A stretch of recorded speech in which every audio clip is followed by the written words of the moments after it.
So I've made videos about how I think ignoring Kane could be a mistake.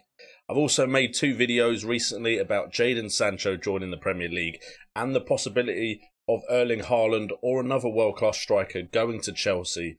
So today we have a draft with 3 of the premium attacking players in it, just to show what could be possible using so much of our budget in 3 players. So hit that like button to help me with that YouTube algorithm monster that I've been fighting for 5 years now. And also make sure in the comments down below to let me know what you think of this team and the possible alterations that could be made to make it a little bit more balanced. So guys, we start off this video looking at the players that I am trying to fit into this side, and they include Harry Kane, Mohamed Salah and Bruno Fernandes, 3 of the most expensive players in the game. But they have earned that right with the amount of points they scored last season. All of them come in at 12 million or more. In fact, Salah and Kane come in at that 12.5 million price. So we're looking at £37 million out of your £100 million budget. But last season, Bruno Fernandes got 244 points, Kane got 242, and Mohamed Salah got 231. Now, I've seen people saying that Harry Kane isn't essential, but if he moves to Manchester City, you know we'll all be struggling to get him into our sides. And to be honest, even at Spurs, he managed to get 242 points, which isn't to turn your nose up at. And if you're playing the Fanteam game, these guys had some of the most shots on target in the Premier League season. Bruno Fernandes with 51, Harry Kane with 53, and Salah with 52. So those get you points in the Fanteam game. And if you want to join me in playing the Fanteam game that has a £1 million prize pool for FPL players to win, make sure to check out the top link in the description down below. Sign up for Fanteam, and it really does help the channel out. And maybe you could see the end of this season with a lot of money going into your bank account. But I'm not going to go on and on about Bruno Fernandes, Mohamed Salah and Harry Kane, because I made a video that you can check out, link in the description, about them. But I'm going to see what kind of team I can make around these 3 players. We start off with some players that I feel like I want to get into the side no matter what. And they include Buendia and Watkins from Aston Villa. Now, if Grealish stays, Buendia could be a good option purely because the amount of chances that team's going to create is going to be ridiculous. But more importantly for Watkins, Grealish and Buendia trying to get Watkins some goals, it's only going to help his points, at least that's what I'm hoping for.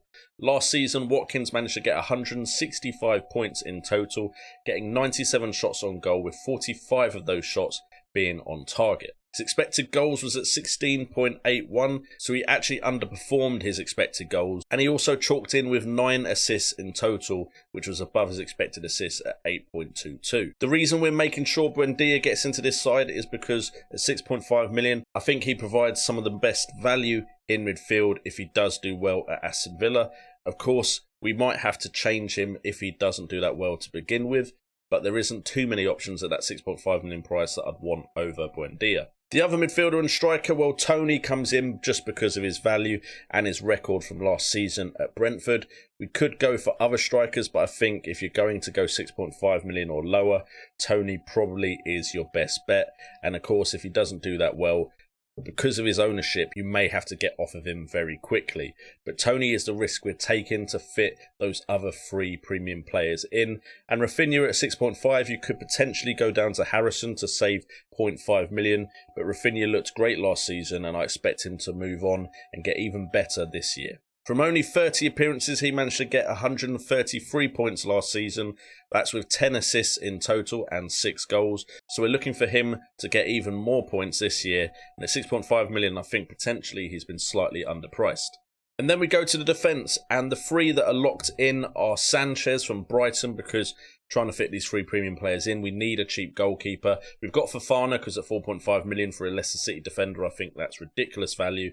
And then we've got Shaw at 5.5 million. Now, it's difficult to get someone like Trent into this side when you spent so much of your money on Bruno, Salah and Kane. But Shaw does offer attacking threat and also the possibility of clean sheets. Varane looks like he's going to go to Manchester United, so potentially that defence is going to get even better.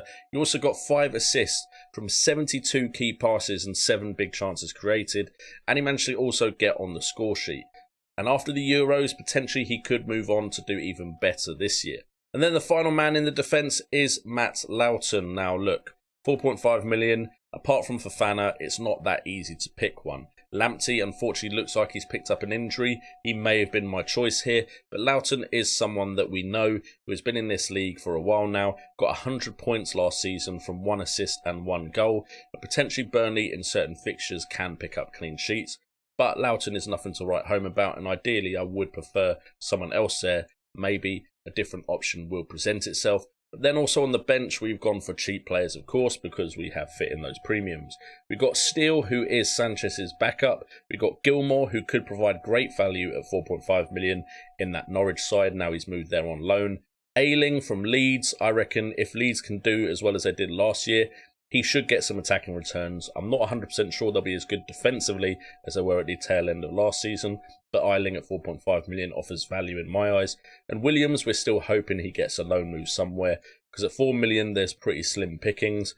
But to build this team the way I have, we needed a £4 million defender in there. So let me know what you think of this team in the comments, and now we're going to talk about how we could potentially change this team around with potentially one of the ones I think there is an alternative to in the same side, and that is Manchester United. With Sancho joining, there's the possibility that Sancho, if he does well in his first season, could match Bruno Fernandes' points. Now, it could be a point in the season where having Bruno and Jadon Sancho is the best option. But if we change Bruno Fernandes to Jadon Sancho, it gives us £2.5 million to play with, which means we can improve some of the positions in this side. The first thing we could do is bring in Sancho for Bruno Fernandes. That allows us to spend that £2.5 million in defence. We can spend it on Loughton, who isn't someone I'm overly confident in, and get Andrew Robertson. Now, of course, you could go for someone cheaper. You could go for Digne potentially. You could also look at a Man City defender because we're pretty confident they'll keep clean sheets, as well as Chelsea defenders as well. But we've gone with Robertson in this draft. He does take up all of the budget, so it does mean we can't make any changes elsewhere. Robertson last season managed 1 goal and 8 assists, getting 161 points in total. Would I prefer Trent? Yes, I probably would, but we can't quite reach Trent. We'd have to get another £4 million defender most likely in for someone like Ayling, or maybe downgrade our striker from Tony to someone else, or Rafinha or Buendia to fit Trent in. If we kept Loughton, we could potentially upgrade Buendia to Grealish. Now, if he goes to Man City and looks like a nailed-on starter, Grealish could be great value. But even at Aston Villa, he's a great choice at 8 million. And that leaves us a little bit of money to upgrade Tony to Antonio or any other 7.5 million striker like Callum Wilson. If we could get to someone like Dominic Calvert-Lewin, that would be nice, but again, we fall just short of that.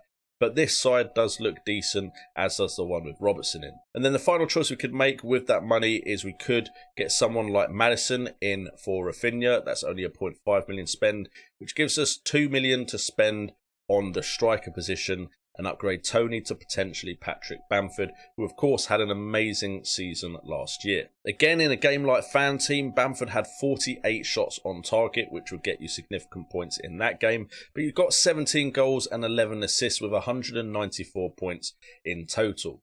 If he does do better than last season, we're looking at a 200 plus point player. Last season he got 194, but if Leeds do continue to grow as a team in the Premier League, Bamford could be an absolute great option, even though he has had that price rise up to 8 million. This version of the draft would also allow you to look at someone like Dominic Calvert-Lewin if you liked Everton's fixtures instead of Bamford. And potentially you could change Watkins to Dominic Calvert-Lewin as well, because there is 0.5 million in the bank for this draft. If you want to know my thoughts on Jadon Sancho, link in the description down below for that video as well, where I go over his transfer to Manchester United. And in the comments down below, if you are still watching, first put end of video squad, and second put which draft you preferred and which one you would go with if you were me. Don't forget to check out Fanteam if you want to play FPL for money this season. And also go and check out my videos, like I said, on Jadon Sancho and the premium players in the FPL game. I've been JNO, this has been FPL Today, and remember, it's all about the game.